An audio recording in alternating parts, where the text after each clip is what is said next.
코로나19 하루 확진자가 석 달쯤 만에 가장 많은 10만 명 가까이 나왔습니다.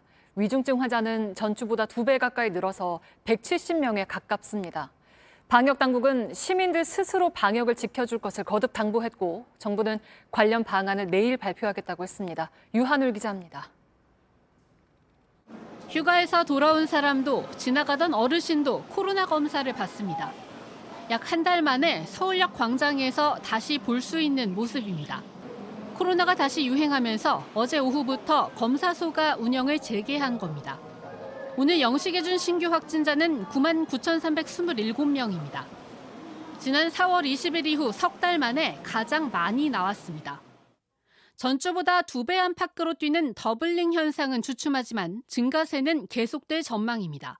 향후 한 2, 3주 정도는 계속 증가세가 이어지지 않을까 조심스럽게 예측을 해봅니다. 실제 확진자 한 명이 몇 명에게 옮기는지를 나타내는 감염 재생산 지수도 4주 연속 1을 넘기고 있습니다. 지난주 국내 감염 검출률 49.1%로 사실상 우세종이 된 BA.5 영향이 가장 큽니다. 확진자 규모가 커지면서 함께 늘어나는 위중증 및 사망 환자도 걱정입니다. 오늘 입원 중인 위중증 환자는 168명, 일주일 전에 약 2배로 지난 6월 초 이후 최고치를 보였습니다. 사망자는 17명입니다. 이런 상황에서 방역당국은 다시 한번 예방접종 그리고 자율적인 방역을 강조했습니다. 정부가 방역에 무책임한 것 아니냐는 비판에는 전달이 부족했다면서도 해결책은 그대로였습니다.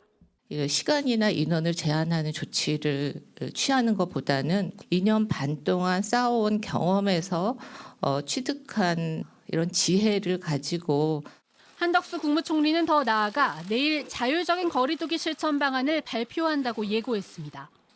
전문가들은 사회적 거리두기는 마지막 수단이 돼야 하지만 당장 필요한 조치들은 빠르게 해야 한다고 주문합니다. 지금 여러 가지 공연이라든지 대규모 집회나 모임에 대한 제한, 또 환자 발생 시에 적극적인 역학조사로 추가적인 환자 증가를 막는 조치들이 필요하다. 이를 통해 유행 정점을 규모는 줄이고 시기는 최대한 뒤로 미뤄야 한다는 겁니다.